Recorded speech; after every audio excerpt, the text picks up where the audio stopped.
Hello and welcome to another episode of Sacktown Talks. Today we have a guest, Lance Hastings, joining us from the California Manufacturing Technology Association. Lance, thanks for joining us and welcome to the program. How's it going? Great. Thank you very much for having us. Really appreciate it. Hey, no worries. Lance, you got one of the more interesting backgrounds as someone around here in the Capitol. Can you kind of tell us a little bit about your history and kind of how you got to Sacramento? Yeah. So I grew up in the Bay Area and had an interest in politics as a young kid. So I applied to Sac State because I wanted to be at the university near where the Capitol was. So I went to Sac State, studied government and economics, and just really had an affinity for legislative politics. So I worked initially at Legitech, which is the precursor to StateNet. And ironically, right here in the Senator Hotel, I was on the second floor. That's the level of the building where they have the half circle windows. Right. And who knew that toward the end of my career, I'd be back in the same building, 5 floors up, working right across the street from the Capitol. So I did spend some time working in the legislature, about 9 years, and then had an opportunity to work in trade associations with the grocery manufacturers first, and then with the California grocers on the retail side of that industry. And was lucky enough to get tapped to work for Miller Brewing Company. And I spent 15 years working for the brewer. That had me first working on state regional government affairs, which I did out of the office here in Sacramento. But then I had the opportunity to go to London, and I worked for our global parent company for 3 years before returning to the U.S. in 2015 to work on federal affairs. So my background being in public policy and manufacturing spans the globe, literally, Right. From regional government affairs, federal and international. And I had the opportunity when Dorothy Rothrock retired from CMTA.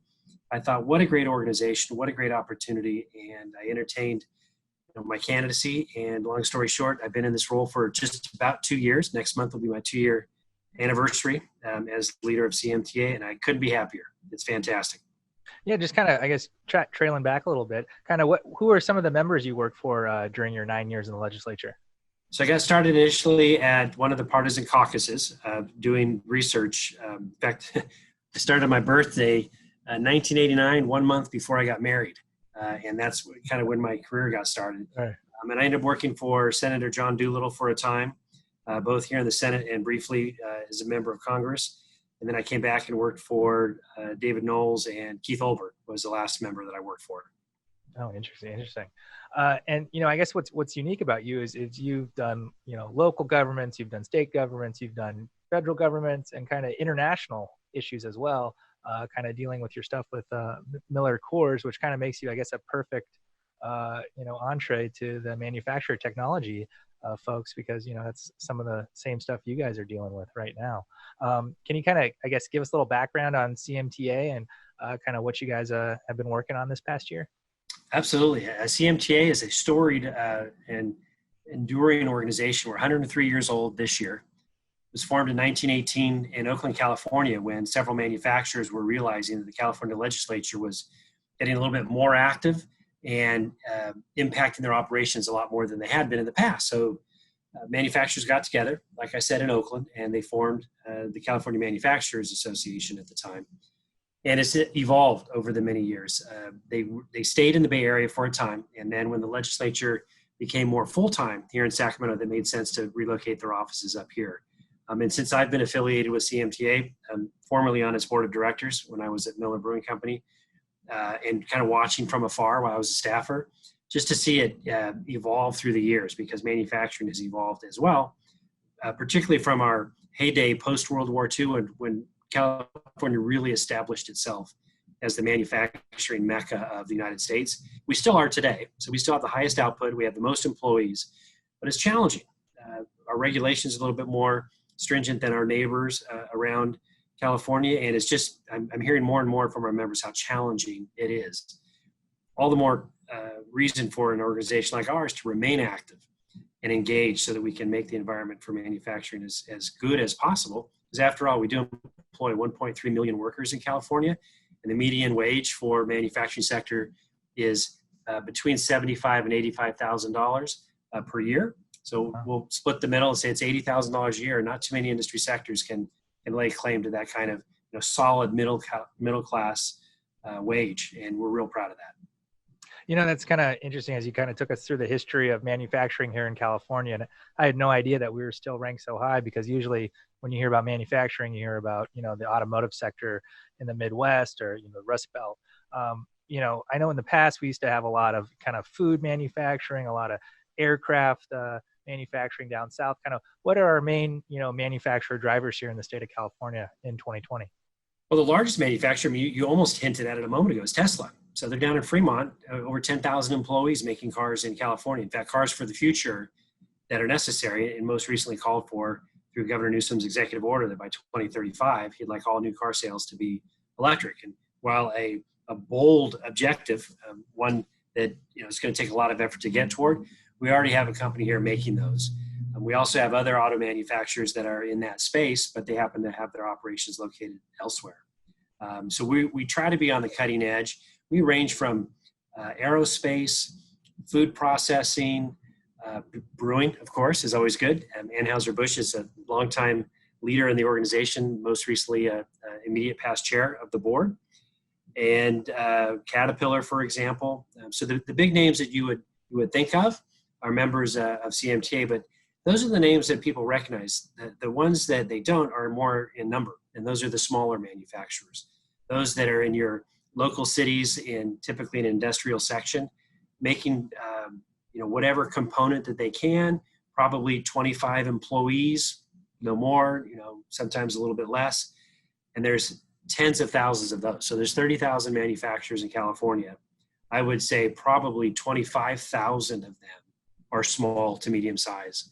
And they often get overlooked in the policy debates. And our job is to make sure that their voice is present in all of the discussions. Yeah, COVID-19 has, impacted all sorts of industries. I guess, how has it impacted the manufacturing industry, and kind of how are you guys able to kind of get back going to work, and, how are you guys doing right now? Well, we've gone through a few phases as an industry sector since the governor made his shelter-in-place order on March 16th. And just as an aside, at CMTA, we did a trial run on that Friday, the 13th. We had our entire staff working remotely that day from home, dialing into our server, getting connected just to see what was necessary if, in fact, we had to work remotely. And lo and behold, come that Monday, and since then, we've been remote. So from an organizational standpoint, we've had that challenge. But early on that week of the 16th, we were on in fact, it almost was like a live dedicated line with the administration because there were so many unknowns. And what we all agreed is that the manufacturing sector needed to find a way to continue operating because of the jobs that we provide, because of the supply chain, and because of our contributions to the state. We had to find a way. Thankfully, many manufacturers are covered by the critical infrastructure designation by the federal government and also the state government.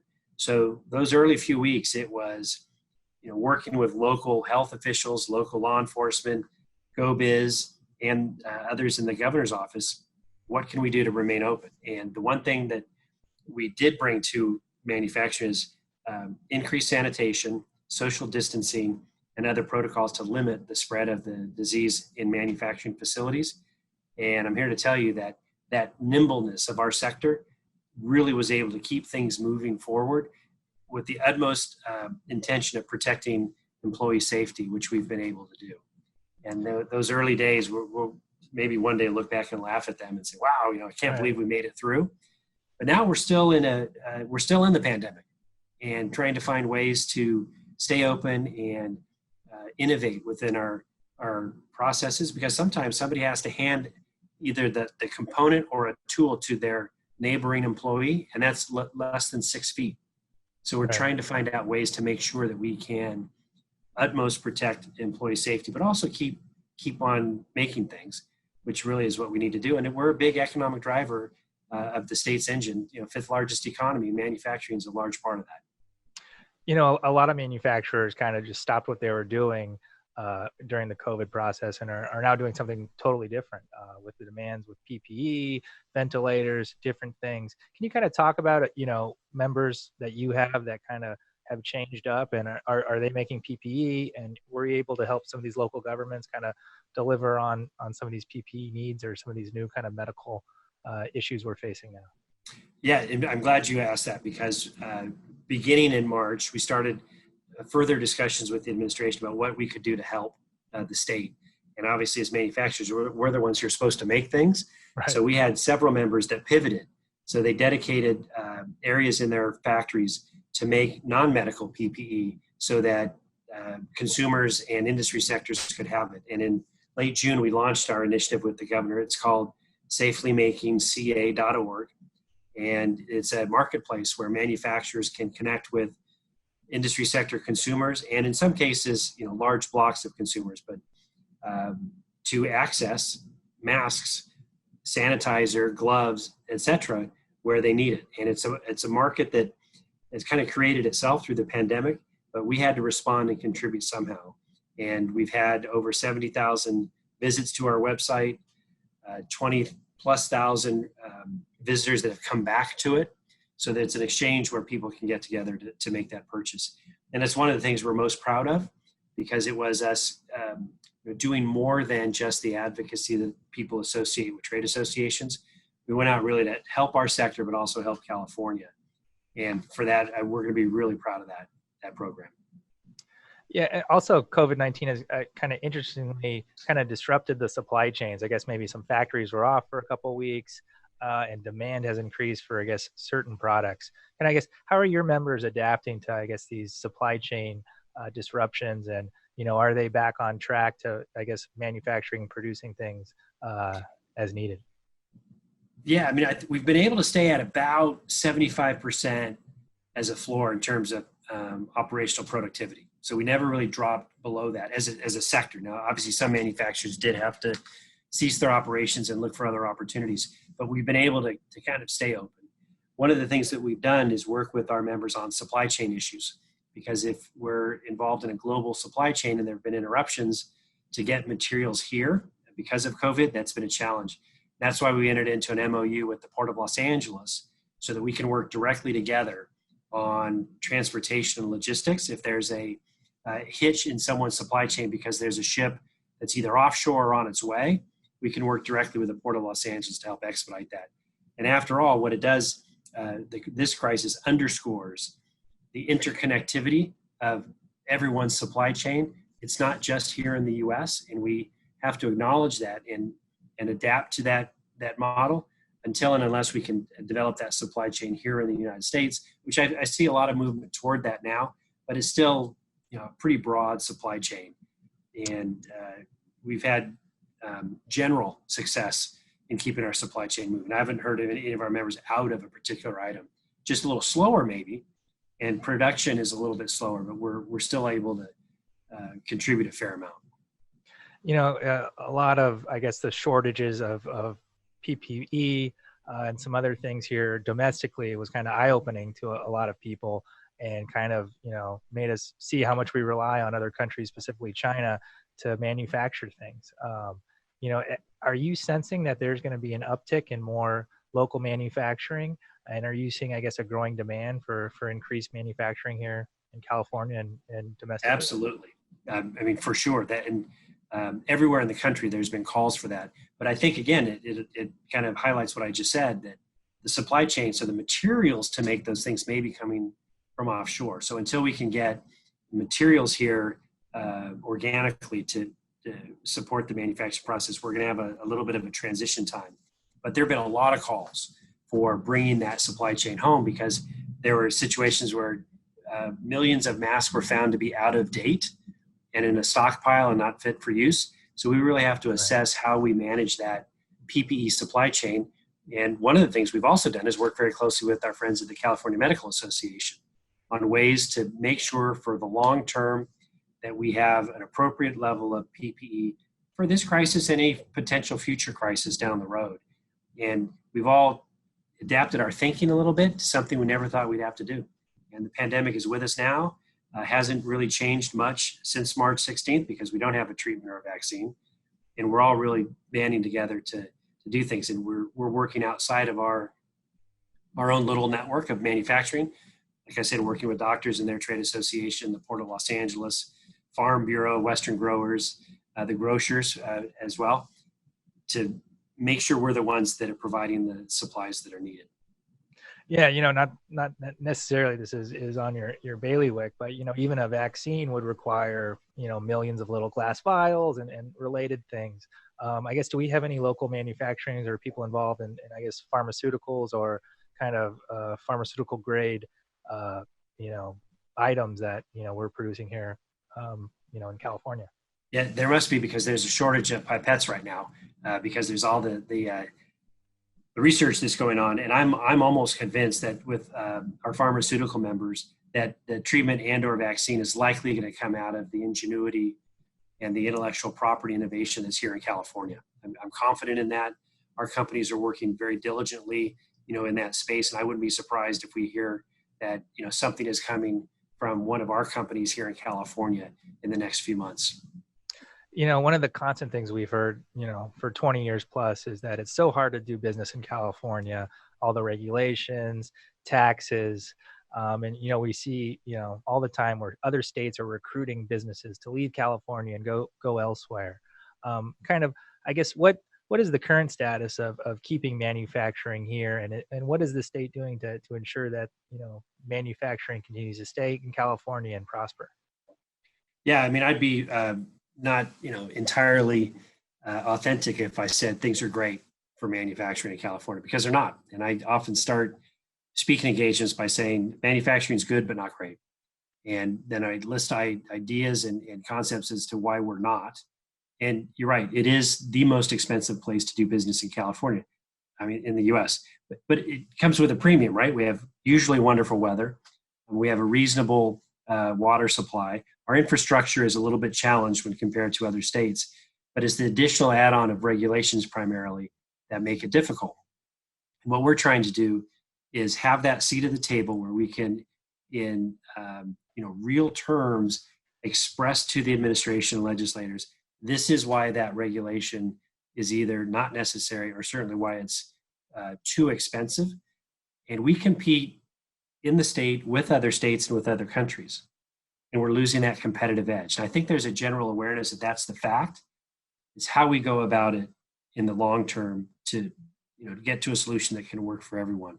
And I don't think we're quite there yet. I do believe that we're at a tipping point, that many manufacturers get, and this is for a fact, and I've shared this with GoBiz, some of our manufacturers get one invitation a week to go somewhere else. And the local governments from Virginia, Texas, Tennessee, it's a package, it's a brochure. It's like a travel brochure. Come here with your operation. And my job, of course, is to keep manufacturers here, grow the manufacturing base. And it's that healthy tension between our interest and the administrations and legislature to find that balance. And I am working as hard as I can to find that balance. Can you give us a run through of, obviously, you have the legislature making laws that affect you, but kind of, can you go in depth a little bit about the regulatory agencies that I guess oversee the manufacturers? Yeah, which as a regulated community, I have to say the regulators are pretty good. It's when things go a little bit too far beyond what we think is the intent of the legislation, and it gets interpreted to the regulatory agencies where things kind of run afoul. And what we try to do is get as clear a statute out of the legislature so that when it does get into the regulatory phase, there's much clearer direction. And that's what I'd like to see more of. But we have to have just as strong relationships within the regulatory agencies as we do the legislature. And we have our team working at CARB, for example, all the time, Cal EPA, the Public Utilities Commission, and other places that really have a broad impact on what we're doing. And from what I've been hearing in the 2 years that I've been at CMTA is that we've improved those relationships so that when we go in now, we're coming in with authenticity, candid engagements with the regulators instead of just saying no. And in my opinion, those days are over. We have to say, this is challenging. How can we work through it? And with that different approach, we've had some really good success. Yeah, I guess, the main focus the past, 5 years or so has been global warming issues, energy issues. I guess, how are you guys adapting to, these climate change mandates and kind of, I guess, reshaping, I guess, the energy you're using and kind of how you manufacture? Yeah, that's one of our biggest challenges because several manufacturing processes, particularly large ones that rely so heavily on heat, need natural gas. There's not a replacement technology at the moment for those. I'll use steel as a great example. You can't melt steel with electricity. You have to use natural gas. And we need to keep getting that message out that as we look for these transitions down the road, that there are reasonable ways to go about it. And the governor's most recent executive order, I think, highlights the need to have a broader, stronger, and more comprehensive energy policy than we have right now. But to say in 15 years' time, X must happen doesn't take into account the amount of time that's going to take to get there. And our job in this overall scheme of things is to make sure that manufacturers have what they need to make what they make, and acknowledging that there are some things in the environment that need addressing. That's why, for example, we got engaged in the cap and trade program at the end of the legislative session, where there were efforts being made to change it and reassign the money that was dedicated to that program. Program's working, we're paying into it, and we all in California getting the benefit of it. And it's not an open-ended account that can have the revenue redirected somewhere else. So we're committed to these programs. We have to see them through more over time than just whipsawing and changing, based on the legislative winds that may be circulating. So we're in it for the long haul, and it's going to take 15, 20, 25 years to get to some of these goals. But all the members that we have and the manufacturers I've talked to said, okay, it's going to be tough, but let's see it through. Yeah, another recent announcement, and you kind of touched upon it, is the 2035, no gas-powered cars. Obviously, one component of manufacturing is then transporting your products to its end destination. Can you kind of talk to us about how your members are feeling about going all electric on their truck and transport fleets? Yeah, I mean, right now everyone's very anxious. It is an unsettling move that the governor made. We put a statement out to that effect, saying we acknowledge certain issues. We want to sit at the table with you and talk about it. The freight one is going to be a much longer term proposition, only because to move goods the way that we are with trucks at the moment is really the only and best way at this time.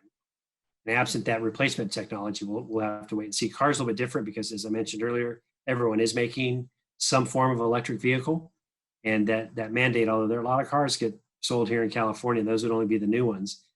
The concern I have after 2035 is what becomes of that internal combustion engine. Is gas going to be $20 a gallon until they all phase out? I mean, those are some of the really hard questions that we all need to ask ourselves as we head toward this common aspirational goal.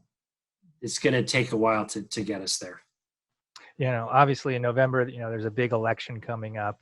The past 4 years have been kind of all over the place with President Trump dealing with tariffs and kind of fighting with some of these other international communities. I guess how has the last 4 years of President Trump's presidential years affected, I guess, your manufacturers?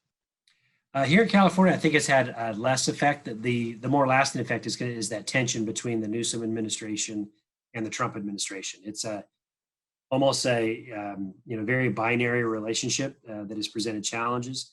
The president's tried to roll back certain things in the clean air space, and the governor's pushing ahead. But largely, we've stayed out of that fray. And politics are politics, and we'll kind of let that process run its course during the election in 4 weeks from today, as a matter of fact. So it's right around the corner. But we've been able to stay out of that mix, and our focus is primarily here in California, acknowledging that what happens in California often gets exported to other states in terms of public policy. And that's why it's important for us to get it right here, so that when it does get pushed around the rest of the country, that it's the right policy. Also on this November ballot, there's a whole slew of propositions, one dealing with commercial properties, which might affect some of your folks. What are some of the propositions you guys are working on, and what are your stances on some of these issues? We're just focused on Prop 15. CMTA board has taken a position against it.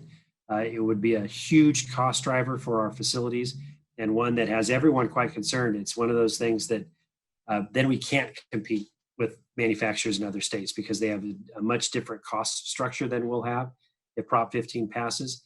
Proposition 13, when it was passed in 1978, was a kind of a tectonic shift in how state government was financed. We need to respect that, keep that in. And we communicated with the governor via letter about Prop 15 and said, let's have a much broader discussion about how we finance the state of California across the board, because we're essentially financing the state based on a model from the 1930s. And I can't find an economist that would say that the California of today resembles anything like it did in 1930, other than, of course, the weather. Right. The whole state has changed. Our culture has changed. Our population has skyrocketed. So let's sit down and find out what the best way to finance the state is, rather than putting a Band-Aid on every single little scrape that we get and add a tax to it. So we are strongly opposed to Prop 15 and hope that it gets defeated so that we can really have a meaningful discussion about how we finance the state and, in fact, local governments in California. Yeah, and then we had a weird legislative session here. About 1/4 of the bills were heard than normally heard. Turning to 2021, kind of what are some of the issues you guys are looking at, and maybe looking to change? I think there are two areas that we are going to focus in on. One is energy. How much is procured, how much it costs, and where we're going to get it, so that we can avoid the rolling blackouts and threats of public safety power shutoffs that have even happened in the last couple of weeks with high winds. We're not out of the woods yet, and we're engaging with the administration and the legislature on meaningful discussions about making sure that the fifth largest economy in the world doesn't have to worry about keeping the lights on. And that too may be one of these very comprehensive, difficult conversations, but we need to have the power and the energy resources here in California, and they need to be affordable. It's within reach, it can be done, and that's something that we really have to work toward. The other issues that we're going to work on are going to revolve around innovation and intellectual property, so we can keep California as really the kind of the origin of innovation with ideas and concepts and products. And I'll circle back to the kind of the biotech space. I'm almost certain that the success with COVID-19 is going to come through California. Yeah, that's awesome. Yeah, kind of circle back. We talked a lot about manufacturing. I didn't really touch much on technology. Kind of what are some of the things, I guess, technology-wise, that you see coming here in the next 5 to 10 years, with maybe AI or some other things that's maybe going to help, I guess, the manufacturing and some of your members out in the future? Yeah, I think the application of technology is really for efficiencies. And we had a strategy session with our board of directors last year where we got to talking about technology and its rightful place in our entity's name and our focus. And it was interesting because the members were saying, we are technology companies. No matter what we make, we use technology, we embed it in our products, and we are technology companies. Because there's, I think, a misnomer sometimes that, well, technology means a computer, or as you said, a robot. No. Technology could mean so many different things to different people. And as it evolves and we embrace it, particularly here in California, because we're leaders in the technology space, it's really interesting. You just apply technology to make things, when I say more efficient, you can also interpret that better. And I'll use a very real example. We toured the Jelly Belly factory in Fairfield last year. And there are several employees that previously lifted 25-pound boxes of jelly beans. They were stacking them 6 feet high. Now that employee, instead of doing that himself, runs a machine that picks up the box and stacks. So he's able to still work. He's still contributing, but his shoulders are not going to be, forever impacted by that constant motion. And those are the kinds of things that we want to celebrate. And automation replacing employees it's not the direction that we're headed. And I think that narrative has slowed a little bit. But with robotics and AI, people are more fearful of it as the concept, because how Hollywood presents it makes it more challenging. But it's really to enhance the work experience of employees and create efficiencies more than anything else. Yeah. I guess, I know you're busy, but, we're going to leave you on a hard one. What is the best beer out of the Miller Coors lineup that, you've seen internationally here? Well, I mean, I'm glad you asked that question because when I worked internationally, I had the opportunity to go to Pilsen. And that may sound familiar because there's a lot of beers that are Pilsner style. And they get that name from Pilsen in the Czech Republic. And the original Pilsner beer is a beer called Pilsner Urquell. And the water that it's brewed from is very unique there in the Czech Republic. And while I was in England working, it did become my favorite beer because it was, I know I'm probably too old to say this, but it's the OG Pilsner beer. Just a wonderful beer, sessionable, great to enjoy.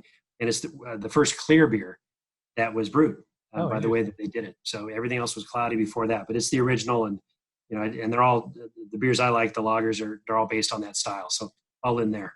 Well, it's a good thing you got out before the seltzers took over.